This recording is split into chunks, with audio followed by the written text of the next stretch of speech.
kuna aina mbili za kutwaa, au unaweza kusema kuna aina mbili za mashambulizi. Aina ya kwanza ya mashambulizi ni usaliti. Wewe umekabidhiwa dini, wewe kiongozi wa dini, umekabidhiwa dini uzilete kwa Waafrika wenzako uzisambaze. Wewe unatakiwa sasa, ukitaka kutumia mbinu hii ya usaliti, wewe unakubaliana nao vizuri.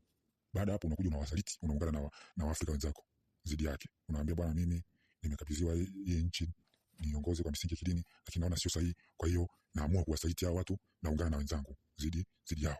Kwa hiyo unaungana na Waafrika zidi ya huyo mtu aliyokabidhi. Maki wale sio wanakukabidhi wako kwao huko. Wewe wamekukabidhi rungu. Sasa wewe lile rungu tumia lile kuwapiga nalo. Yaani unawasaliti. Alafu kuna aina ya pili ya kutwaa, aina ya pili ya kutwaa au aina ya pili ya mashambulizi ni mapinduzi. Sasa mapinduzi bwana, wanakuwa wamekukabidhi na wewe umekubaliana nao, unachukua mamlaka au madaraka, unaendelea nayo unakaa nayo kidogo. Unaweza kukaa nayo kidogo kama hata miaka 3 4. Baada hapo sasa unafanyaje? Unapindua. Unaweka mifumo ambayo inapindua sasa ile nani, kama ni dini unakabidhi uongozi wa dini, unaweka misingi ya kupindua ile. Kupindua ile dini.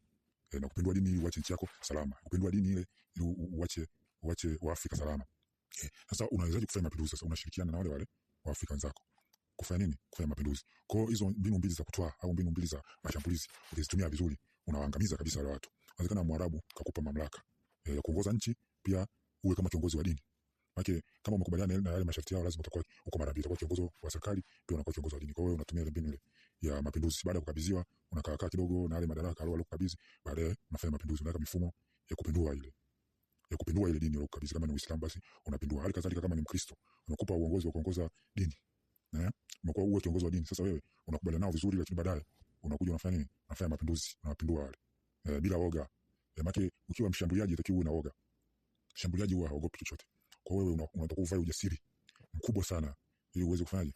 Kupindua. Bila hivyo unakosa, sasa hakuna kitu ambacho umekifanya. Wewe utakuwa bado unaendelea kuikabidhi nchi katika mikono ya Waarabu au katika mikono ya wazungu kupitia dini zao. Maana wao sio wamekuandaa wewe bwana uwe kiongozi wa dini, au uwe nini, uwe kiongozi wa serikali.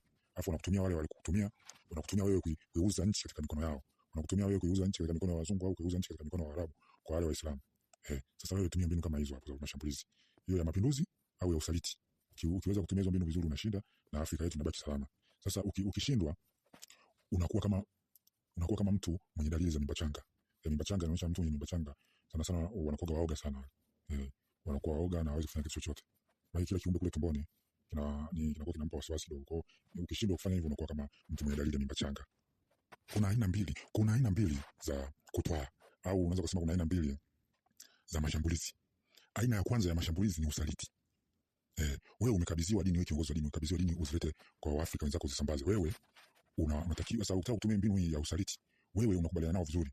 Baada hapo unakuja unawasaliti, unaungana na Waafrika wenzako zidi yake. Unawaambia bwana, mimi nimekabidhiwa hii nchi niongoze kwa misingi ya kidini, lakini naona sio sahihi, kwa hiyo naamua kuwasaliti hao watu, naungana na wenzangu zidi yao. Kwa hiyo unaungana na Waafrika zidi ya huyo mtu aliyokabidhi. Maki wale sio wanakukabidhi wako kwao huko. Wewe wamekukabidhi rungu. Sasa wewe lile rungu tumia lile kuwapiga nalo. Yaani unawasaliti. Alafu kuna aina ya pili ya kutwaa, aina ya pili